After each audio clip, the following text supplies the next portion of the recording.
It doesn't work. It's foolish. But why have we been slow off the mark to declare this national disaster, right? And what are the ramifications? Look, again, let's not go that route. Nobody knows what's going to happen. Yes. I can't say that we have been slow off the mark because I don't know that. I don't even know what's going to be decided today. Yes. I fear that nobody knows actually what will happen if you get a fourth, a fifth, a sixth, or the seventh case, or if, as happens, the doubling of these numbers keep happening every few days. Let me say, compared to African countries, yes, and you've observed them, you've seen how the spread's been going in the rest. We were one of the first ones who took off in this direction. On the same day we announced it, South Africa also announced similar. And the other countries are following. So we're not slow off the mark, first and foremost. I think Kenya is taking a lead. And like Frank says, every day we are learning something new. And I'm sure that the state is on top of this issue. What we need to do is we should not regret. When we meet Debal after 2 weeks, I don't want to hear, I wish we had. This is the point. Is what nobody in an epidemic has ever said, oh, I wish we had left the matatus. We had, it's usually the other way around. Yes. That we have done it like Italy, 10 days too late. 10 days too late. And if we do it a few days earlier, yes, we have nothing to lose. We have nothing to but lose. If we do 10 days later, we have a lot to lose. Do you see that? So we should never be in Kenya of I wish we had. And that's why we are coming together as media, as professionals, as policymakers, as leaders. Let's take these steps together.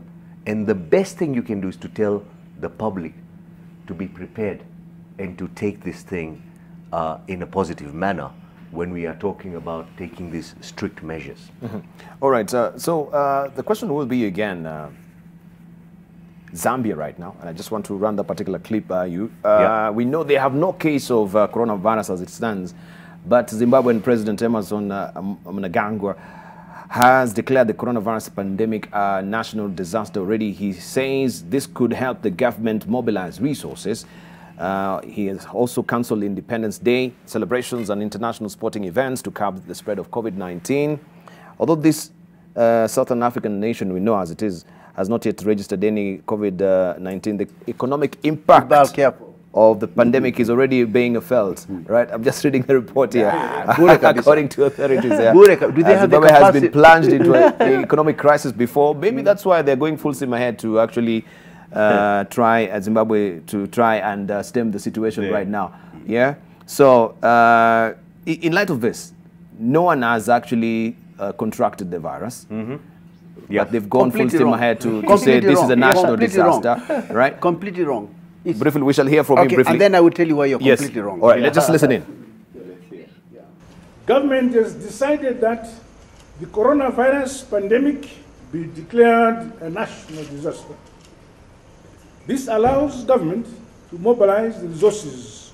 While we have no recorded cases as yet, the economic impact of the pandemic is already being felt. Government has postponed the Zimbabwe International Trade Fair, ZITF. All national independence celebrations previously planned and the pending international sporting fixtures until the threat of coronavirus recedes. So you're saying completely wrong? Why? The World Health Organization has given us very loud and very clear instructions. Yes. The way to respond to this problem is testing, testing, testing. If the Zimbabwean government is going to be truthful, they would tell us we have carried out 50,000 tests, and out of those 50,000, nil have turned out to be positive. I don't know that they have done what we in Kenya are doing, which is to test, test, test. So when you say that we don't have any cases, it means we have no capacity to do the testing. We haven't found any cases yet. It doesn't mean they're not there. We haven't registered yet. Yes, exactly. Okay. So that's one point. So there's no reason for complacency. The second point is that remember that it takes, and this is the trouble with this virus, from the day you catch it to the day you die, it takes at least 17 days. So it means that for 17 days from that time... Until you die? Yeah. I mean, 17 days. not until you die, but it takes it has a It very manifests long, itself. Yeah, yeah. It Okay. takes 17 days. Every 6 days, these cases double. Yeah. So if you do your math and see how this thing is spreading, there are some places, and again it depends on the age and geographical locations and so on.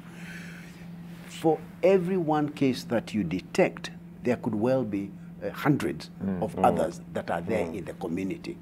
So even here in Kenya, the fact that we have found, as they say, Yes. only 4, does not mean that we have only 4 people who are infected in this country. Yes, yes. Epidemiologists will tell you, I don't know how many, 800 more for every one case that you have got. So so let's not complacency on numbers when our testing capacity is so low. so low. You Yeah. can only say, and this is again where the Chinese were very good, and the Koreans, particularly the Koreans, because they went for mass testing. Mass testing. And mass testing gives you some idea of the extent and severity of the problem. Right. So I'm very happy that the Zimbabweans are celebrating, but I think we must warn them, because they are our friends and brothers, that it doesn't mean it's not there. Right. I want to